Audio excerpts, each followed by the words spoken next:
Selamat datang di Beetle Channel, semoga kita bahagia.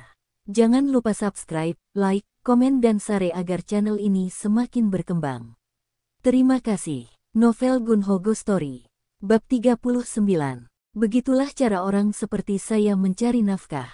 Obligasi konversi luar negeri ditangani oleh Morgan Stanley atau Goldman Sachs. Perusahaan saham Korea juga menanganinya. Oh begitu. Saya kira pekerjaannya akan selesai akhir minggu ini. Jadi, ayo kita berangkat ke Tokyo minggu depan. Oke, beritahu aku saja. Gunho memutuskan untuk melakukan perjalanan ke Jepang dan bersenang-senang di sana untuk mengalihkan perhatiannya dari keinginan untuk menjual sahamnya. Pengacara Yang Jin Kim dari Kim Jong menyelesaikan pekerjaan obligasi konversi di luar negeri dan berlibur. Dia siap untuk melakukan perjalanan ke Tokyo bersama Gunho. Karena ini bukan perjalanan bisnis untuk pekerjaan hukum yang ditugaskan kepadanya oleh firma hukum tetapi murni perjalanan pribadinya, kali ini pengacara Kim harus membayar biaya perjalanannya sendiri. Presiden Go, saya akan membuat reservasi hotel. Sebaiknya kita menghemat uang, bukan? Hotel mana yang akan kamu pesan? Aku tahu hotel yang lebih murah di sekitar stasiun Minami Senju. Kantor Amil juga dekat dengan stasiun. Nihonbashi juga ada di sekitar sana. Kami jarang pergi ke Tokyo. Mari kita menginap di hotel yang bagus dan layak. Saya akan membayarnya. Siapapun yang membayar hotel, kita tidak perlu membuang-buang uang, bukan? Saya akan membuat reservasi hotel. Hotel Ontani baru di Akasaka kelihatannya bagus. Saya melihat hotel itu terakhir kali saya pergi ke Jepang untuk tur. Gunho pernah ke Jepang sebelumnya. Dia pergi ke sana untuk tur setelah dia kembali dari Tiongkok. Saat itu dia tidak mampu untuk menginap di hotel mahal seperti New Ontani. Namun, dia berbeda sekarang. Dia memiliki saham senilai 90 miliar won di rekeningnya. Aku tidak akan bisa membeli tiket penerbanganmu, tapi aku bisa membayar hotel tempat kita akan menginap. Itu hanya untuk 3 malam atau lebih. Tetapi tetap saja, jangan khawatir. Aku akan mengurusnya. Aku akan bicara denganmu nanti. Gunho menelepon ke agen perjalanan yang selalu dia gunakan untuk perjalanan sebelumnya. Hai, saya memerlukan 2 tiket penerbangan ke Tokyo. Selain itu, bisakah Anda membuat reservasi hotel? Saya suka New Ontani Hotel di Akasaka, Tokyo. Tolong minta mereka untuk menyertakan sarapan juga. Gunho banyak berubah selama bertahun-tahun. Ia kini proaktif dan tidak lagi ragu-ragu dalam bekerja. Dia dulunya bimbang, dan dia selalu merasa rendah diri terhadap orang lain dalam banyak situasi. Dia bahkan terkadang tergagap saat merasa gugup atau tertekan. Namun, dia bukan lagi orang itu.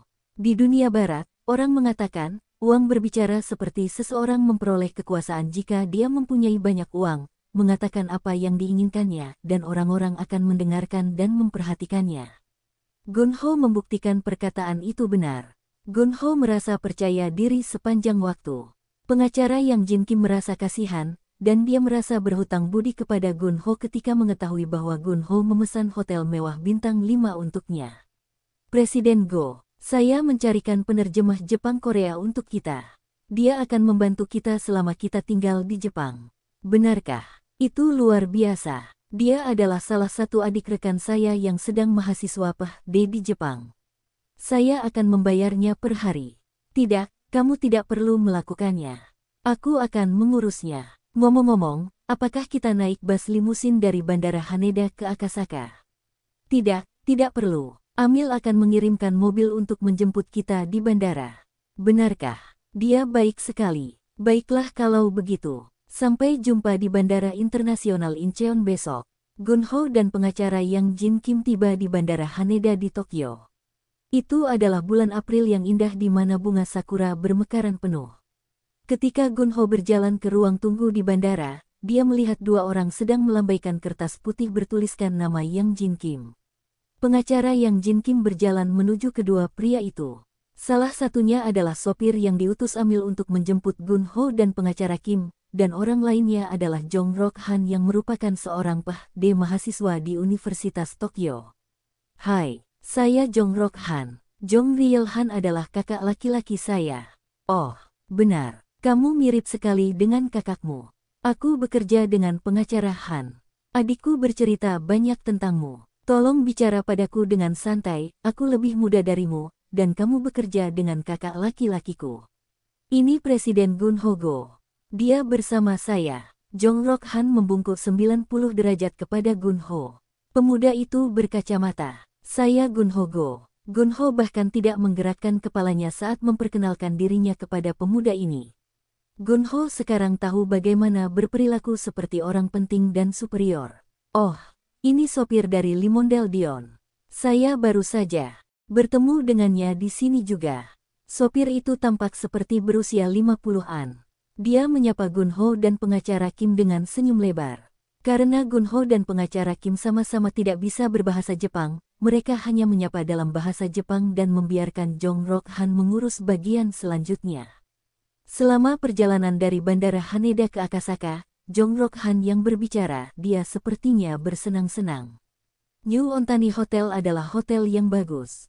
Saya melakukan beberapa pekerjaan interpretasi di sana musim dingin lalu ketika 2 anggota Kongres dari Korea datang ke Jepang.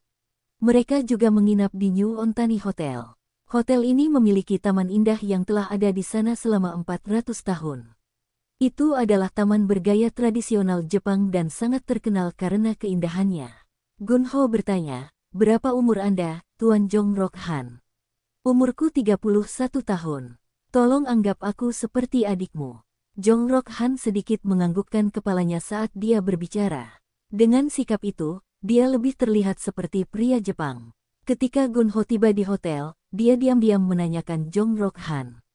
"Kami akan tinggal di Jepang selama 3 hari ke depan. Saya rasa Anda harus banyak membantu kami, dan saya menghargainya." Gun Ho memberikan uang tunai $100 kepada Jong Rok-han. "Wow, $100. Terima kasih Pak." Jong Rok-han segera mengambil barang bawaan Gun Ho dan membawanya untuknya. Gun Ho kagum melihat banyak hal telah berubah. "Saya hanyalah seorang pekerja pabrik yang lulus dari perguruan tinggi berperingkat rendah di pedesaan beberapa tahun yang lalu. Dan sekarang, seorang mahasiswa PhD di Universitas Tokyo membawakan barang bawaan saya untuk saya." Gun Ho tersenyum pahit. Di lobi, Gun Ho melihat Amil, dia sudah ada di sana untuk menyambut Gun Ho dan pengacara Kim. "Hei, Gun Ho dan Yang Jin, senang bertemu kalian di sini." Ketiga pria itu berjabat tangan dengan ramah. Yang Jin dan Amil berbicara satu sama lain dalam bahasa Inggris dan penerjemah Korea-Jepang. Jong Rok-han tampak tercengang dengan kefasihan bahasa Inggris Yang Jin. Karena perbedaan bahasa dan kapasitas, Amil sebagian besar berbicara dengan Yang Jin dalam bahasa Inggris, dan Gun Ho biasanya berbicara dengan Jong Rok dalam bahasa Korea. "Tuan Jong Rok-han, apakah ada restoran bagus yang ingin Anda rekomendasikan di sekitar sini? Ada banyak bar di luar hotel yang mungkin kamu suka. Untuk makanan, kamu bisa makan di salah satu restoran di hotel atau jika kamu ingin makan makanan Korea, ada juga restoran Korea di sekitar sini. Aku tahu restoran Korea bagus yang berspesialisasi dalam seoleontang sup tulang sapi." Benar-benar, Gun Ho membawa rombongannya ke sebuah restoran di hotel bernama Suksimyong. "Aku sudah mencari di Google tempat makan yang enak di sini, dan restoran ini enak menyajikan makanan panggang di atas piring panas. Mari kita makan malam di sini hari ini dan kemudian menikmati gurun pasir di luar hotel. Aku akan mentraktir kalian semua dengan makan malam." Rombongan Gun Ho menikmati makanan panggang di restoran, itu memiliki suasana yang menyenangkan. Wagyu daging sapi Jepang enak banget, sesuai kata orang. Empuknya pas, dan enak banget. Amil menyarankan, "Mari kita kunjungi dulu pabrik Dion Jepang di kota Yokohama. Karena Presiden Go ada di sini, saya ingin mendengar pendapatnya tentang pabrik tersebut." "Pendapat saya? Apa yang saya tahu untuk memberikan pendapat seperti itu? Anda mungkin akan memberitahu kami beberapa wawasan Anda setelah melihat pabriknya. Anda dulu bekerja di pabrik plastik, bukan?" "Yah, saya tidak yakin. Namun, karena kita sudah di sini, mari kita berkeliling pabrik." "Bolehkah, pengacara Kim?" "Tentu. Aku belum pernah melakukan tur ke pabrik sebelumnya. Pasti menarik, dan lusa, kita akan bermain golf di lapangan golf yang terletak di kota Inchihara. Bagaimana menurutmu?" "Kedengarannya bagus. Ayo lakukan itu, dan kita akan kembali ke Korea pada hari ketiga. Juga, mari kita minum setelah bermain golf, dan orang yang kalah dalam pertandingan golf akan membelikan kita minuman, maksudku banyak minuman. Tentu, rombongan Gunho pergi ke kota Yokohama untuk melihat pabrik Dion Jepang. Pabriknya tidak besar seperti yang diharapkan Gunho, mungkin karena letaknya di daerah yang dekat dengan kota, dan harga tanahnya pasti mahal. Namun bagian dalam pabrik sangat bersih. Setiap pekerja di pabrik mengenakan seragam berwarna abu-abu dan topi. Para ekstruder mengeluarkan suara keras. Pabrik kami berlokasi dekat dengan pemukiman penduduk, jadi kami mencoba menurunkan tingkat kebisingan namun gagal. Setiap kali pabrik mengeluarkan suara keras, kami langsung mendapat keluhan. Benarkah? Berapa banyak produk yang mereka hasilkan per hari? Lalu bagaimana dengan penjualannya? Gunho memeriksa semuanya secara menyeluruh dan membuat catatan. Yang Jin bertanya pada Gunho sambil tersenyum, "Hei, kamu tidak memulai usaha patungan dengan mereka, kan? Untuk apa kamu menulis semua itu? Aku hanya tertarik, mungkin suatu hari nanti bisa berguna, kan?" Di unit tempat pembuatan senyawa kimia, para pekerja mengenakan masker. Yang Jin Kim dan Jong Rok Han berhenti di pintu masuk unit, mungkin karena bau kimia dan bubuk yang berterbangan di udara. Gunho mencermati bahan-bahan yang tercantum pada kantong vinil berisi senyawa kimia. "Amil, bolehkah aku memotret interior pabrik?" Foto. Ya, biasanya kami tidak mengizinkan memotret pabrik, namun saya akan membiarkan Anda melakukannya, Presiden Go. Simpan saja untuk Anda sendiri. Gunho memotret produk seukuran kacang merah yang keluar dari alat ekstruder. Produk-produk tersebut keluar dalam berbagai warna yang menunjukkan kegunaannya yang berbeda. Ada yang digunakan untuk peralatan rumah tangga dan ada pula yang digunakan untuk suku cadang kendaraan bermotor. Di pabrik plastik, produk ini digunakan untuk memproduksi piring plastik atau berbagai macam komponen atau perkakas setelah dilebur kembali dan dibentuk menjadi bentuk yang diinginkan. Apakah Anda mengatakan Anda tidak mengekspor produk-produk ini ke luar Jepang? Semua produk yang kami produksi di pabrik ini digunakan di Jepang. Gunho mengangguk. Di hari kedua perjalanan Gunho ke Jepang, Amil mengajak rombongan Gunho ke klub golf Yonehara. Mereka naik shuttle bus dan tiba di klub golf setelah 1 jam. Lapangan golf terletak di Bukit 400.000 Pyung. Wow, ini indah sekali. Pengacara Yang Jin Kim yang pernah berada di banyak lapangan golf berbeda sebelumnya merasa takjub. "Saya merasa bisa bernapas lebih baik di sini. Clubhouse itu juga cantik. Bangunan ini dibangun dengan gaya barat. Jika Jian Wang ada di sini, dia akan mengatakan bahwa ini dibangun dengan gaya Seobanah Espana dalam pengucapan China." Gunho sedang berbicara pada dirinya sendiri, dan pengacara Yong Jin Kim sepertinya telah mendengarnya. Seobanah. Apa itu Seobanah? Ini bangunan bergaya Spanyol. Seobanah artinya Spanyol. Orang Cina menyebut Spanyol Seobanah. Ah, benarkah? Pengacara Yang Jin Kim tertawa. Tepat pada waktunya, telepon Gunho berdering. "Hah, ini dari Korea. Mungkin dari kantorku, apa terjadi sesuatu?" Panggilan telepon itu sebenarnya dari teman sekelas Gunho di SMA. Won Chul-jo yang bekerja di sebuah perusahaan besar sebagai manajer. "Gunho, ini aku, Won Chul-jo." "Ya, hei, ada apa? Apakah Sukho meneleponmu tentang pertemuan itu?" "Kami mencoba mengadakan pertemuan dengan teman-teman SMA." "Ya, aku mendengarnya dari Sukho. Saya ingin berbicara dengan Anda tentang pertemuan itu. Apakah Anda punya waktu besok?" "Besok tidak baik untukku. Aku berada di Jepang sekarang. Aku menerima telepon ini saat roaming." "Benarkah? Apa yang kamu lakukan di sana?" "Saya sedang bermain golf dengan teman-teman di sini." "Benar-benar." Won Chul tidak berkata apa-apa sedetik lalu melanjutkan bicara.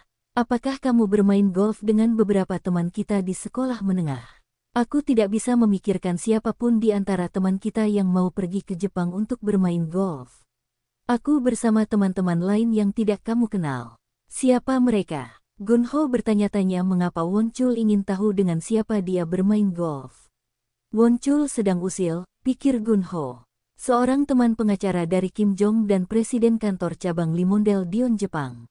Firma hukum Kim Jong. "Wow, hidupmu besar. Aku akan kembali ke Korea lusa. Aku akan meneleponmu kalau begitu. Aku harus pergi. Giliranku untuk melakukan tee off." "Oke, maafkan aku. Aku akan melepaskanmu." Ini pertama kalinya saya berada di lapangan golf. Jong Rok Han yang datang bersama rombongan Gun Ho ke lapangan golf untuk menjadi penerjemah bagi Gun Ho dan pengacara Kim berkata. Dia sedang memperhatikan mereka bermain golf dengan ekspresi penasaran di wajahnya. Kalau begitu lihat betapa buruknya aku bermain golf. Apa? Jong Rok Han tertawa. Seorang pemain golf yang baik. Pengacara yang Jin Kim dan Amil terus membuat birdie sementara Gun Ho terus membuat bogey. Bahkan dengan banyak bogey, kinerja Gun Ho tidak buruk sama sekali. Dia bermain bersama dengan pengacara Kim dan Amil. Bolanya pernah dijatuhkan ke bunker di hole ke-8. Kecuali itu, dia baik-baik saja. Mereka akhirnya menyelesaikan 18 hole. Bola saya bergerak dengan sendirinya di luar niat saya. Presiden Go, Anda kalah dalam permainan tidak peduli bagaimana Anda melihatnya. Anda akan membelikan kami minuman. Setelah rombongan Gun Ho meninggalkan klub golf Yonehara, Amil mengajak mereka ke sebuah bar di kota Shinjuku. Barnya didekorasi dengan mewah. Halamannya ditata dengan sangat indah dengan bunga-bunga, dan bunga sakura bermekaran sempurna. Amil menggoda Gun Ho. Hai, Presiden Go. Bar ini sangat istimewa sehingga tidak banyak orang Korea yang pernah ke sini sebelumnya. Bahkan seorang menteri di pemerintahan Korea pun tidak akan bisa datang ke sini hanya karena mereka ingin. Di sini sangat mahal. Berapa tarifnya? Kurasa aku bisa mengatasinya. Ayo masuk. Amil terkekeh. Mengapa kamu tertawa? Anda tidak bisa masuk begitu saja dan berharap dilayani dengan minuman keras. Mereka secara selektif menerima pelanggan mereka sendiri, dan Anda harus membuat reservasi terlebih dahulu. Itu adalah suatu keharusan. Benarkah? Maksudmu kamu sudah membuat reservasi dengan mereka? Sebenarnya aku melakukannya. Aku mengatakan kepada mereka bahwa aku akan membawa seorang pria Korea yang sangat kaya, yang memiliki usaha patungan dengan Tiongkok. Aku juga mengatakan kepada kepala nyonya rumah bahwa pria ini adalah tokoh penting sehingga mereka sebaiknya melayaninya dengan baik. Amil terus tersenyum saat mengatakannya. Irasaimase, selamat datang dalam bahasa Jepang. Dua wanita muda yang mengenakan yukata keluar dan menyambut pesta Gun Ho. Amil-san desuka. Apakah Anda Tuan Amil? Hai ya. Saat pesta Gun Ho dimulai, seorang wanita paruh baya yang juga mengenakan yukata keluar dan menyapa mereka. Oh, Amil-san. Sudah lama tidak bertemu. Bagaimana kabarmu, Mama-san? Lantai ruangan tempat pesta Gun Ho dihadirkan ditutupi tatami dengan rapi, dan di tengah ruangan terdapat meja lantai. Keempat pria itu duduk di meja. Gun Ho, Yang Jin Kim, Amil, dan penerjemah. Jong Rok Han. Jong Rok sibuk melihat sekeliling ruangan, sepertinya dia belum pernah ke tempat seperti ini sebelumnya. Berat badan Gun Ho baru-baru ini bertambah sedikit, dan dia tidak kurus lagi, mungkin karena dia cukup makan akhir-akhir ini. Dia sekarang memiliki kehadiran yang baik. Sekilas Mama-san mengenali Gun Ho. Oh, ini pasti Go sama Tuan Go yang menjalankan bisnis besar. Mama-san meletakkan kepalanya di lantai untuk menunjukkan rasa hormatnya kepada Gun Ho dan membungkuk. Saya Segawa Jongko. Saya sangat senang bertemu dengan Anda, Tuan. Mama-san melakukan hal yang sama kepada pengacara Yang Jim Kim dan juga membungkuk sedikit kepada Jeong Rok. Masakan Jepang yang mewah dan rapi mulai bermunculan. Beberapa terasa seperti sashimi Korea sehingga Gun Ho bisa dengan nyaman memakannya. Gun Ho tidak dapat mencerna beberapa bumbu karena bumbu tersebut terasa aneh. Minuman keras yang mereka bawa adalah sejenis sake, minuman kerasnya memiliki rasa yang lembut dan bersih. Setelah Mama Sang meninggalkan ruangan, dua wanita memasuki ruangan dengan membawa alat musik tradisional Jepang. Samisen. Mereka berdua tampak seperti berusia 30-an. Mereka berlutut di lantai dengan lembut dan mulai memainkan samisen. Merupakan pengalaman baru dan menyenangkan bagi Gun Ho meminum minuman keras sambil mendengarkan samisen. Gun Ho merasa seperti dia menjadi semacam penguasa di Jepang kuno. Saat mereka sedang asyik minum sambil mendengarkan musik, Amil memanggil Mama-san. Dia sepertinya menanyakan sesuatu yang sangat istimewa kepada Mama-san. Jongko-sang, aku membawa tamu yang sangat istimewa ke sini hari ini. Tolong bawakan geisha penari terindah. Mori Aiko, yang dulunya sangat terkenal di Gion distrik geisha terkenal di Kyoto. Hahaha, kamu tidak bisa memanggil Mori Aiko begitu saja. Tolong beritahu dia bahwa ada miliarder dari Korea di sini. Gunho terkejut dan berkata, "Hei, apa yang kamu bicarakan? Saya bukan miliarder." Mama San mengomentari apa yang dikatakan Gunho, "Hahaha. Saya tahu dia adalah seorang miliarder. Saya telah bertemu banyak orang karena sifat bisnis saya. Saya tahu cara membaca wajah orang dan mengetahui orang seperti apa mereka. Saya tahu Anda adalah seorang miliarder." Semua orang di ruangan itu tertawa. Gunho adalah satu-satunya yang merasa sedikit tidak nyaman. Keempat pria itu terus minum. Gunho merasa dia bisa minum lebih banyak dari biasanya hari itu, mungkin karena dia melakukan latihan yang baik sebelumnya dengan bermain golf. Saat melodi indah dari samisen berhenti, seorang wanita muda berkimono memasuki ruangan. Wajahnya ditutupi riasan geisha, dia mungkin gadis Moriaiko yang dibicarakan Amil.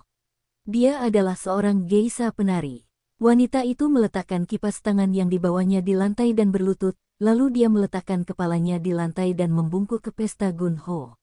"Saya senang bertemu dengan Anda. Nama saya Moriaiko." Saat Moriaiko mengangkat kepalanya perlahan, rombongan Gunho terkejut. "Wow, dia cantik sekali." Wanita ini memiliki kecantikan yang tiada taraf.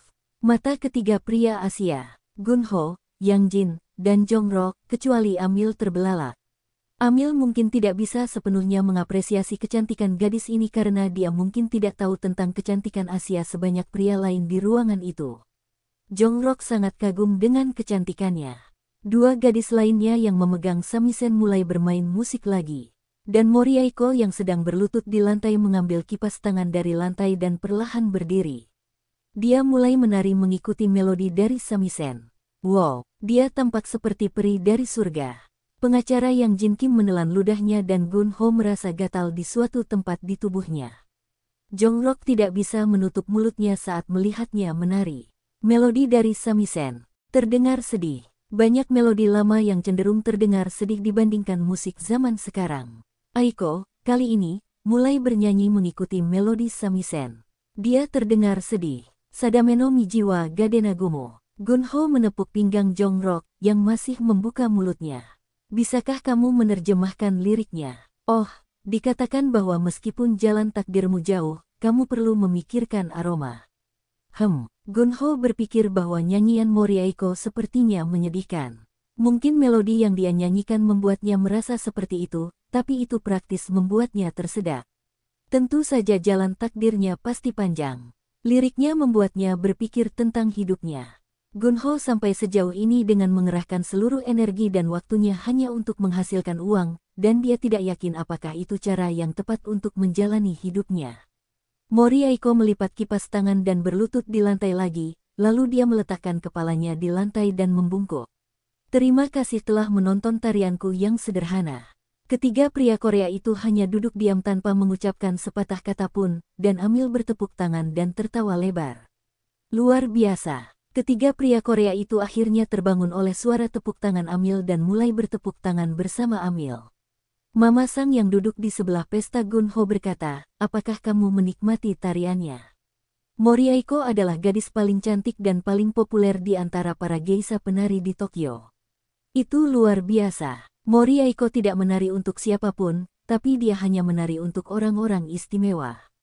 "Saya memintanya datang menari untuk Anda karena Amil-san membawa tamu istimewa." Presiden Go. Aiko melangkah mundur menuju pintu dan keluar kamar setelah membungkuk lagi. Amil berbicara dengan Mama Sang dengan ramah. "Aiko terlihat lebih cantik dibandingkan terakhir kali aku melihatnya. Di mata pria Amerikaku, dia sangat cantik. Dia cantik dan sangat populer, namun, aku mengkhawatirkannya karena dia belum menata rambutnya. Dia sudah berusia 20 tahun ini. Dia belum menata rambutnya." Gunho ingat orang-orang mengatakan ekspresi itu dalam golf ketika seseorang belum pernah berada di lapangan golf. Dia pikir mungkin Moriaiko sedang berlatih golf akhir-akhir ini. Dia bertanya pada Mama Sang, "Mama Sang, apa maksudmu dia belum menata rambutnya?